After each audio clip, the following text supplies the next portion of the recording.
any person with more than a 50% chance to bring down this government. You won't believe what a top PDP chieftain just said. Danulasi has dropped a serious bombshell.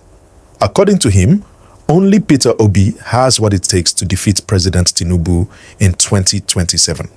But that's not all. He also spoke about the wave of PDP defections and opened up on why Nnamdi KANU is still being detained. This one will shock you. He says some Southeast governors are secretly afraid that if Nnamdi KANU is released, his influence could completely swallow them politically. This statement has set off major conversations across the PDP, Labour Party, and APC camps, and it might just change the political game ahead of 2027. Watch this video. Can make P2B excel in 2027. Okay, look at this way. In the last election, if I tell you honestly, P2B won that election, 2023. I can privately, authoritatively say so. He had 6.something million votes. Atiku had 6.something million votes. The president won with 8.something million. Even after all the nonsense that happened in Lagos State. And most places in the north, they suppressed his vote. And I did warn him. In fact, about 4 weeks ago, he was in my house and I said nothing has changed. People are prepared to vote for you, but you have to be prepared to take care of them to protect your vote. Because if you don't protect your vote, you're not going anywhere. He's the only one who can effectively and positively challenge this government and win. Because when you listen to him, very brilliant mind, that he said in 2 years you can turn any economy around unless you want to steal. If you're not going to be compromised with all these criminals in government, it's not rocket science to turn this country around because we have the resources so to do. Yeah? But when borrowing comes up and you don't know where the money borrowed is supposed to, isn't that a sad episode? Start with the movement for the freeing of Nnamdi KANU. There is a movement planning a peaceful protest to release Nnamdi KANU. What's your take? Do you endorse this particular movement? Well, I will only be grateful to God that such a thing is coming up. Nnamdi KANU regards me as his uncle, regards me as his elder brother. I've gone to see him at the DSS 3 times. I was at the court where the Court of Appeal gave judgment in his favor. I was at the Supreme Court where the Supreme Court, 9 out of 10 statements set him free and only said they should go back to first court again for trial.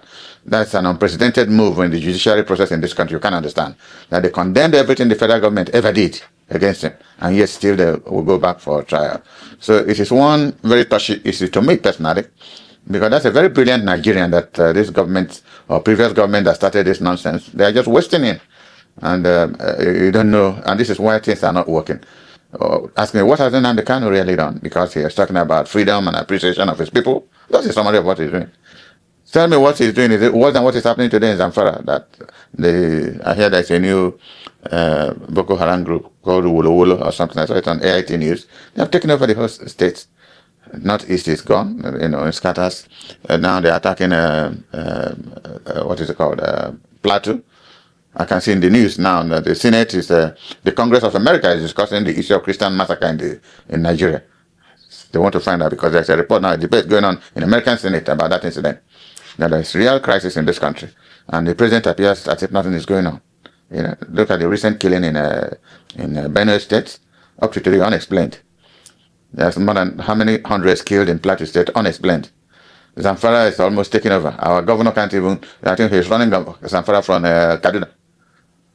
So when you talk about that, in all these circumstances, has Nnamdi KANU done anything that's almost 1% of what is going on in the rest of the country? Apart from occasional stops and gyration. Tell me what is happening in the Southeast. In fact, the Southeast might be the most peaceful place. Apart from this occasional stuff of people kidnapping one thing or the other. And they do it as a result of, protest on Nnamdi KANU. There's a pretext to commit crime because Nnamdi KANU is held. If this was a fairly intelligent government, if they release Nnamdi KANU today, there will be 95% peace in the Southeast, and that will affect the rest of the country. Why do we think the Southeast governors are not keen or doing much to free Nnamdi KANU? Well, that's a very difficult question for one to answer, in the sense that one would have expected what you said to be the factualization of the situation. But of all these governors, only Soludo of Anambra State had gone to DSS once to see him, if I'm not wrong, about 1 year or 2 years ago. He's gone there to see him, and after that, maybe his colleagues advised him not to get involved. Why are they afraid? The young man is very popular in the Southeast. Let me not extend it to the rest of the country. If Nnamdi KANU comes out today, Igbos will do 90% of what he tells them to do, to the interest, not just in Igbo interest, but the Nigerian interest. Because what has he spoken about in the past? Mistreatment of his people, And if it continues and the rest of the country don't want it, but then let them allow them go. This is the summary of what he's saying. How can you can't be shorter than me and be taller than me at the same time? This is the summary of Nnamdi Kanu's theory. It didn't start today. Hazurike has done the same thing. There's so many other people. It was the concept of Odumegwu Ojukwu himself. If you don't want your people, then let them go. And as you know, when people talk of let them go, it appears we are packing our luggage and going. Look at the contiguity. Look at Nsukka and Benue. There's no place anybody is going. It's the same country. You know, the same marketing, the same. So much of intermarriages has taken place. All we're saying that there is no governance. The summary is that there is no governance. That's what is causing all the problem. The problem of corruption has become both phenotypically and genotypically specific. That's not. It's a genetic problem now, and it is that crisis that government is not even ashamed that they said 139 million Nigerians very poor in a country of plenty. And my president junkets to Paris, went there to what is it called, to Dubai. I have not seen a group of people that are shameless. In a country, 774 local governments, I challenge them. Let them tell you where water is running. Where water? So people are dying because of waterborne diseases, and they don't care. And it's even more, see, like I was saying before we started this, if these governors were sons of Ahmad Bello, or M.I. Obaro, or Azikiwe, or Awolowo, they would say, oh, they had determined their future. They are coming from a position, a background of wealth.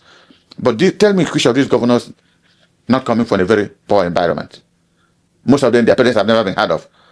Most of them, when you hear the history of how they managed to go to secondary school, and finally God bless them, they become governors. So what they are paying back to society is stealing up money. I was telling somebody this morning who confronted me, you know, damn, what do we do? What do we do? Lead a democratic revolution. I said, I don't have the resources. I can't. I've been in PDP, not even director, because I won't comply with what they said. Yesterday we had a National Reconciliation Committee meeting. Out of 25 members, only 8 were there. So it means that part of those who have joined APC, a majority are coming out from PDP. So going to APC, what is the fundamental reason why you go to? It's because if you're moving from A to B, B must be better than A. So what has APC done that should be exciting to anybody to want to leave PDP? Because PDP has a track record under Obasanjo. There was debt relief that saved millions of lives in this country. Since then, what has happened?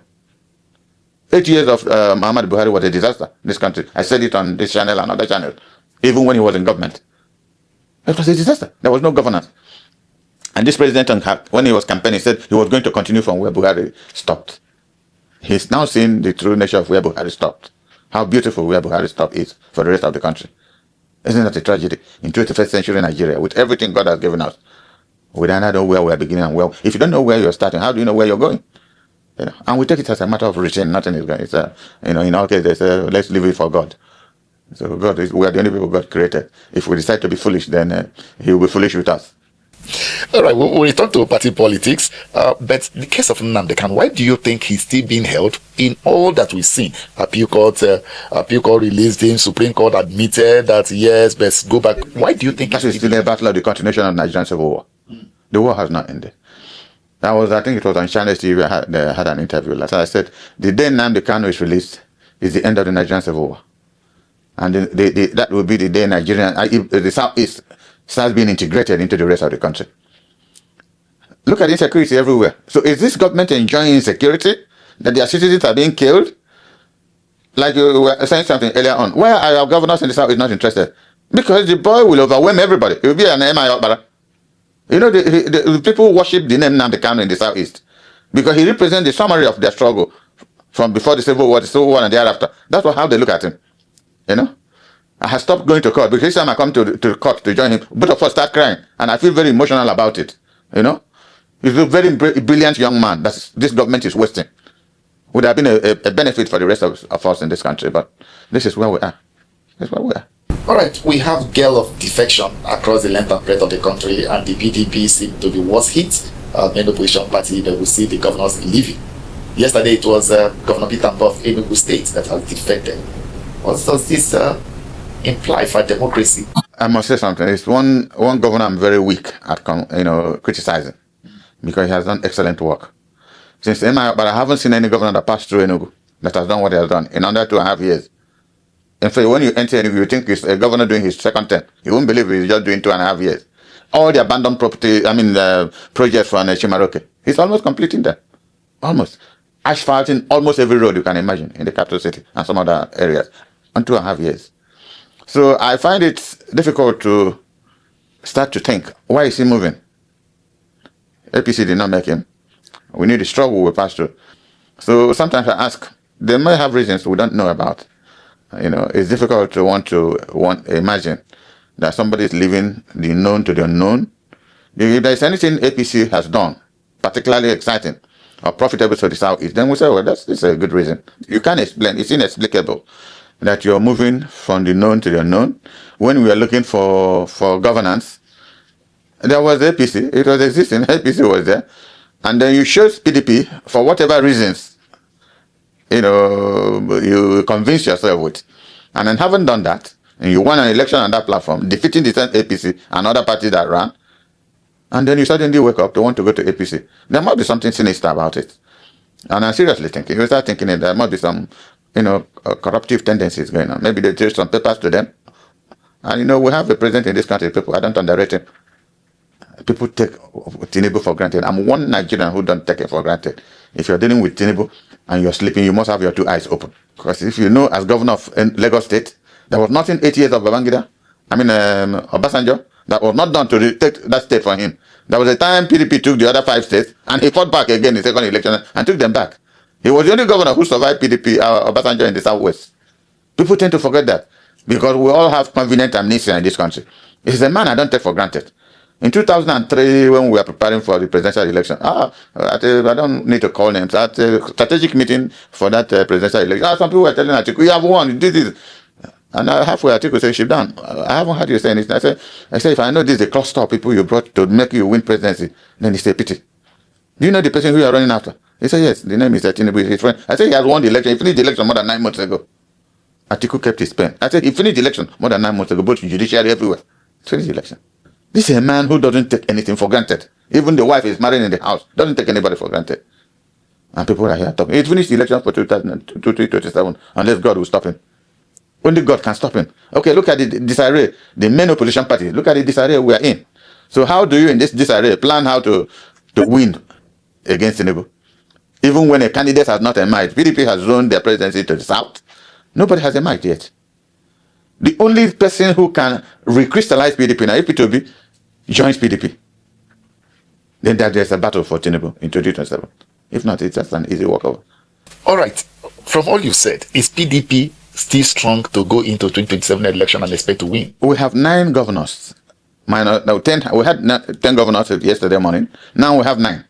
If a party has 9 governors, how many governors had APC when they started against PDP? That's not virtually nothing. What is his name? Muhammad Buhari lost election 3 times before he came up with the alliance with Tinubu, and they formed APC, and they won. So if our 9 governors are anything serious and sit down to plan, because this is strategic thinking, it's not a function of armchair theoreticians. No, you have to sit down. And do they look like people who are strategically thinking how to face Tinubu if they have not been compromised already? And it explains the spate of defections going on from PDP to APC. This is not the function of people who are serious to take over government. I haven't seen any of them. In fact, look at the election of 2023. The governor of Oyo State gave Tinubu 600,000 votes, and PDP had about under 400,000. So where do you think he's an active, hard-working governor? But that's an indication of where their interest is. P2B, people are saying he should come back to the PDP. Why should he come back to the PDP? Well, what I'm saying is politics everywhere in the world is not a function of statistics. In terms of, if you look at what is going on in America, if America is not a stable country, Trump had run the place down. America is almost going. In fact, the news in America now is about this log of what is happening in Gaza. That's trying to give Trump a new beginning. But the disaster in America, his spoken words, you cannot believe this is a country over 250 years in democracy. It all talks like a talk. So sometimes you look at America, you have sympathy for Nigeria. If they are that, horrible at that level, we're emulating them, and you don't see any standards they keep. The only thing that, if you say Democrat, you say Democrat, you hardly hear this moving from here to there. But the nature of governance is nothing exciting for one to copy. Not when you look at Trump. That's nothing to talk about. So what do you think? Then there's the breaking news that Bayelsa governor has also defected to the APC. So you just counted about 9 governors you still have, so we still have -1. We'll say -1. Where is he leading us to? And I was in a meeting. He invited us to a meeting. We went to PDP meeting in the Southwest. He was there speaking eloquently, about where PDP was going and what will happen. This. So this is what I'm telling you, that there are no values anymore. There are no values, no integrity, no honor. So the problem of Nigeria is hydra-headed. It's not just that we are stealing money. It's just like a bishop of a church. On Sunday, they collect money in the church and give him to keep. He is the keeper of the money. He comes into his room midnight, he gets up to go and take some. He forgets that he's the man, he's the banker of the money. He wants to go and take some. Suddenly he will remember again that he's the bishop. This stealing is a genetic problem. So you don't know how to handle it. That is where Nigeria has degenerated to. That anybody gets into office, you just see them, look at them in pictures. You see the magnitude of decoration they make. Go and check who were their fathers and mothers. Their grandparents died poor people. God gave them opportunity to want to remedy the situation with their people. And they eat the money. I was telling somebody, there's a suburb of London called Golders Green. 100 and something houses locked up, all owned by Nigerians. Put me. My principal when I was, my partner when I was active in science and medical equipment said, Dan, is there any school in Nigeria where you people train people how to steal money? Because anybody who makes honest money cannot come and buy a house in London or Dubai, and his people only stay there for 1 month in a year when they come on holidays, and he locks it up. So if you go to Golders Green, you will see a lot of breakups, windows broken, because white people who are hungry go there at night to break them and steal whatever they can. Only Nigerians own such properties. Something must be fundamentally wrong. Let's look at the state of the nation. Recently, the President Bola Tinubu had the presidential pardon, and so much controversy has trailed that because of the number of drug offenders. Look at the woman that killed her husband. Miriam Sanda, I think, that killed her husband. So all of this, what's your take? Was that a national priority? That's the only answer I'll give you. a drug baron, a lady who killed her husband, hasn't spent 5 years in prison yet, and you give them pardon. I said there must be a different conceptualization of leadership, of governance, that this man is having. That who is he trying to impress? But look, as you said, you rightly said, look at the problem it has elicited in the society. All the drug barons who were bringing in drugs, and our young men and women were taking them and dying. These are the people who are granting pardon. Have they discussed it in whatever form? That these are people who have committed murder. People think it's only when I take a gun and kill you. No, I can kill you by word of mouth, by actions taken or inactions. When every opportunity is a force multiplier. But in this country, opportunities are not force multipliers. They are killers. They are killers. We don't see a government that, like I was telling somebody, when we have programs in the morning, either like Kakaki program, 7:30, 8, governors are sleeping. They don't see that. That's what we're saying. They are sleeping. And these are the people who are supposed to be arrested. They listen, okay, I do this. I give, what is his name? Former president, what is the one we call that is trying to come back again? Jonathan. It was, I had a program on AIT. What delayed me was that Dr. said, come over, let us have a cup of tea. I said, no, the flight going to Enugu, I will miss it. And I landed in Enugu. My phone was ringing. I said, who is this number? This number I don't understand. And I answered. He said, my name is Dr. What is this one that working with the AIT now? He was chief press secretary to Jonathan. Dr. Ruben Abati. He was his chief special advisor media. So he said, my name is Dr. Ruben Abati. I said, where are you Abati from? He started laughing. He said, the president wants to see you. I said, who is the president? He said, Jonathan. I said, want to see me? What for? He said, he just watched your interview and he wants to discuss with you. I said, well, I'm in Enugu now. He said, no, it's not true.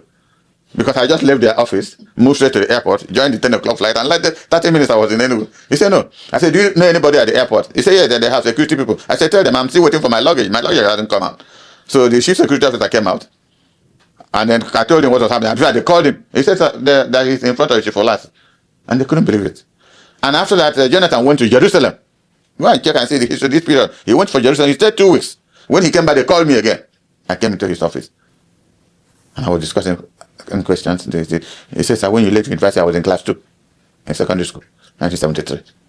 So when you look at this is our fate. It's the fate of over 200 million. Are you people even up to 200 million? A country that tells itself falsehood. If you are married and your wife has 4 children, you know that the first truth you tell yourself is your number of children. That after your children, your wife, then you start thinking of your, if you are lucky, you have siblings with the same parents. This is how you start, distributing whatever resources you have. But a country that begins to tell itself lies about the number of people it has, don't you think that we're in a disaster already? Because we're using numbers to share money. So we have numbers that not. I was telling somebody, if we are up to 200 million in this country, there would have been riots in the streets because there's so much hunger. When we did 1979, Aminu Kano ran for presidency. I was director of campaign for Aminu Kano, national director of campaign. So he ran for presidency.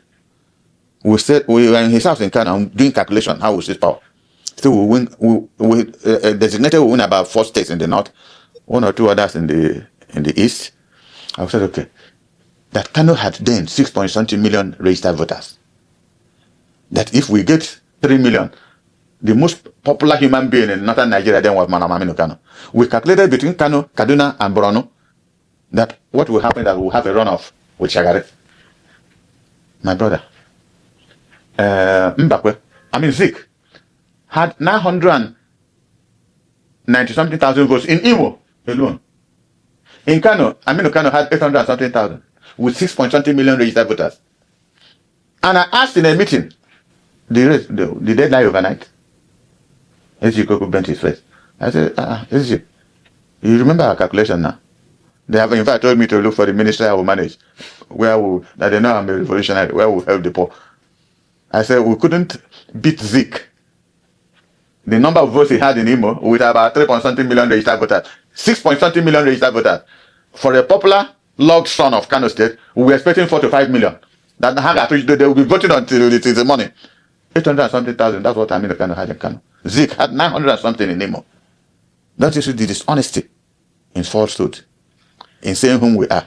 So if you tell yourself the first lie, that you have 10 children instead of 4, don't you see that it doesn't hold? And then, of course, the outgoing INEC chairman, how would he assess him? I think was it himself or the one he succeeded that Jonathan did not have a hand in it? It was the press people. I think it is this Mahmoud that the press people brought in. It wasn't the party. The PDP didn't nominate him. People were writing in national newspaper. Go and investigate it. Are you a journalist? Go and investigate what I'm telling you. Either himself or what is the name of the one he succeeded? Jega. It's either Jega or himself that the PDP government did not appoint. It was the press people and all these bodies, whatever they answer, that continued this and brought out the name of either Jega or whichever one of them. That's how it emerged. So we went on a meeting and I said, in a country where the only way you win is by rigging. People, the ones people vote. We started hearing new languages of glitches. New languages come out when there is problem in Nigeria. You have 2 major elections in a day, one of National Assembly and presidency. The National Assembly is sent, and the other one is caught up with glitches. There were a lot of transformations they proposed. These beavers and that supposedly to help make the electoral process a lot more understanding, a lot more honest, a lot more transparent. But did it achieve that? I doubt if it achieved that. Because the election that brought Tinubu was neither here nor there. Unlike the one that brought, that was the presidential candidate who won, I think, Yaradua, and said that the election that brought him, the election Yaradua was faulty. He said that. That was the only human being that admitted the dishonesty that brought him to power. But not today anymore. Not today.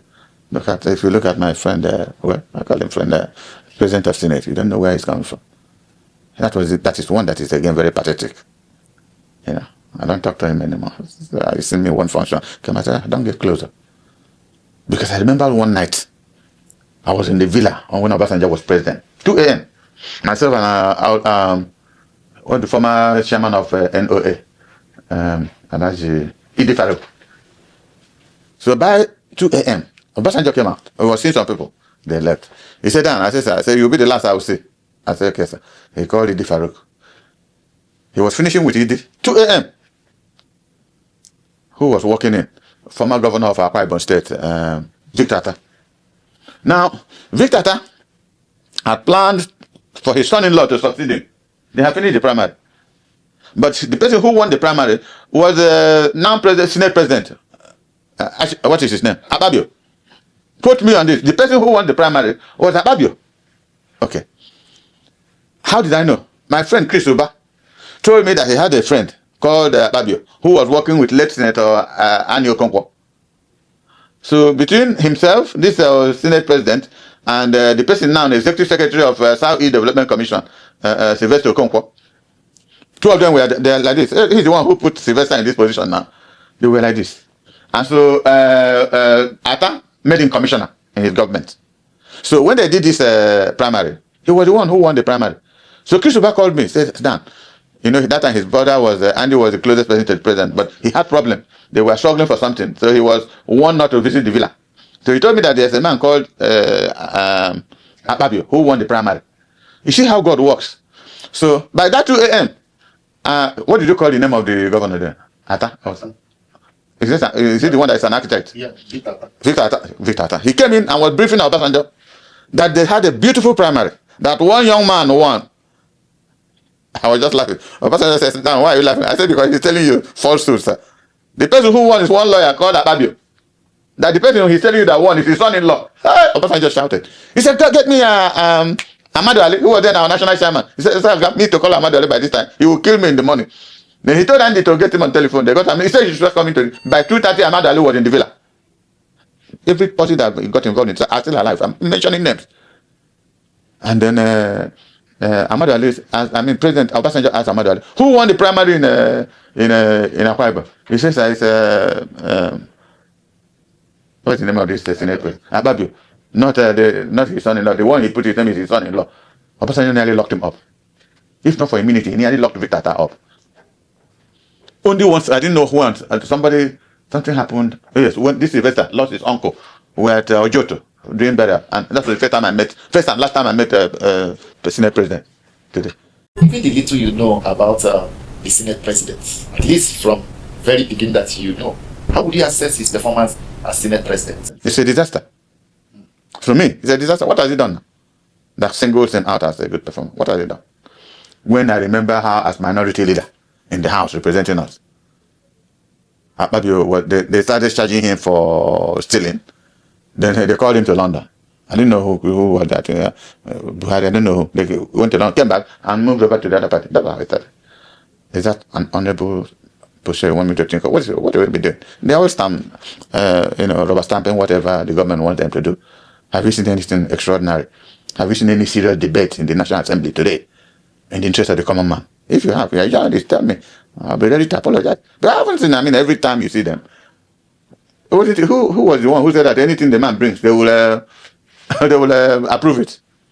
In this country, we have seen a former chairman of Nigerian Labour Congress, a former governor, a former this, who said that if you join APC, your sins will be forgiven. Be an armed robber, come to APC. That's what Oshomo, they tell Nigerians, told us. And today he's a senator again in Federal Republic of Nigeria. And he said we have hope. There must be a democratic revolution. How it will come, I don't know, but it will come. By the grace of God. That the vision that the Lord gives me, it will come. Nigerians cannot continue suffering this way. In the land of plenty, people are dying everywhere. In all of this, do you think our democracy is threatened? Well, if I said threatened is you're being simplistic. There's no democracy. Something that exists is threatened. But if something does not exist, how can it be threatened? There's no democracy. We have civil rule, not democratic practice. All we have in Nigeria is civil rule, changing one civilian to the other. The process of democracy is a very complicated thing. And Nigerians are not in a position to adhere to the rules and processes of democracy. Yeah. Because people who have become genotypically and phenotypically corrupt cannot run democracy. Democracy is it's just like you're looking at, this is the governor of Delta State is speaking. That is what democracy is. There are two people there. He said this is standing behind him. They cast a vote. There are 2 votes. But in this country now, they cast a vote. They will write that those 2 people are 20. And somebody who calls himself a neck official will sign that they are 20. If you talk, they will kill you. 2 people. Look at governor. Look at his ADC. There's a vote now. 2 people voted, and they will write it's 100. That's what you have. That's what you call democracy. What is the role of judiciary in all of this? They had now. This is now the Nigerian earthquake. The Nigerian disaster is judicial process. The executive and legislative arms of government hitherto, I thought was the only scandalous aspect of Nigeria. But when you get close to see how judges bargain for, judgments, people are now free even to talk about it. So you see that I don't want to use the word that God will help us, because we are not the only creation of God. If God creates you and you don't want to take care of your life, you'll be heading to hell. It gives you free conscience to see good and bad, and you decide to be on the side of evil, and you're calling him to help you. I doubt if he will. For a man who sent his only begotten son to die for us, what other example do you want him to do for us? If we can't learn anything from that, then it's a pity. What are the chances for President Tinubu come 2027? There is no opposition. Look at how we started well by talking about, look at the rate of defections going on. These are the people who would have challenged him. They're all going over to his party. Yesterday, the best PDP governor left too and went over to APC. So who is challenging? So presently now we have an APC government in Enugu, we have in Abakaliki, we have in Owerri. I don't know what Abia governor is going to do. Already Soludo has endorsed Tinubu. He visited Nnamdi and he endorsed him publicly. But he's afraid of the name of Juku. He doesn't want to jump ship because he knows if he jumps ship, he could lose his second term election. Nobody knows if he wins next month, he will then jump over in December. You can't trust these people anymore. What will happen? You know, if you heard what he said in his mouth when Tinubu visited Anambra, it was more than euphoric. You know, but what just sharing that you can go home and forget about we are giving you vote. For some reason, Africa does not mean Africa will now have a presidential candidate. That's a political party with legislators, the national legislators and state assembly legislators. They just had a by-election in my zone, Anambra South, and the senator had the person who replaced late Ifeanyi had 90-something thousand votes. That's what they wrote for him. So imagine what they will write for him as governor when the time next month comes up. Yeah. So we have fundamental problem.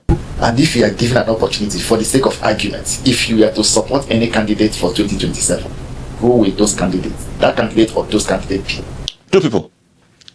First, Pdp. Why? He's very intelligent, hardworking, honest, unlike the typical Nigerian politician. If he tells you something is black, day after tomorrow, you ask him again, he will tell you that thing is black. He's not given to throwing away money for the sake of taking advantage of a political process. Because 1 month ago, he was in my house and then we're analyzing, most of these things, the possibility of his winning. Then the question is now that I'm seeing there's a conspiracy of people wanting him either to come back to PDP or to join ADC so that they will make sure he doesn't get nomination. And you can see it's a very high-powered plot, not limited to just the political party. It might be coming from the presidency. But he's the only person with more than a 50% chance to bring down this government. Without any visible support, he made 6.something million after he won Lagos. Do you know the places he won? Nasarawa, here, he won everywhere. Because Nigerians have started believing that there's something special about this man. It's not the common, literally Nigerian politician who talks from both sides of his mouth. So he's one person who, if well organized, can make an impression. Let me say it that way. Can make a very positive impression to the betterment of Nigerian people. That is one person. Whether Sheyi Makinde can be trusted to do the same, because in the last election, he gave his brother 600,000 votes against Atiku. So what has changed? So I said, how do we all go to sleep and this country collapses? Biafra would, if you were old enough to see what happened in Biafra, look at this, huh? What's wrong with it? If not that God said I should raise my hand somehow. I raised it. So somebody was aiming me from Savoy Hotel next to Zig's compound in Onisha. It was raising this hand that they shattered there. I would have been dead. So each time I said, God, why did you keep me alive? During the war, I said, I will study medicine. And only to get back when I entered medical school. We had first set of medical school in Enugu. And I couldn't do anatomy. Because this were like this. Look at that now, growing little. It was like this after the war because the nerves, everything here was shattered. If you saw this hand, I didn't know how Dr. Nwozo did this operation during the war. It was difficult to believe. Halfway, the anesthesia finished. And I was just saying, Hail Mary. I don't want to get back into it. So when I see all these people talking, you see, how can a country be moving without hope? With vision, you have to vision and see your vision materialized. How do we do it? When you see the nature of people running the affairs in 36 states, like we said, they are not children of Zeke or Awolowo. They are common poor people. So make sure you share your thoughts, hit that subscribe button, give this video a like and share it so more people can join the discussion.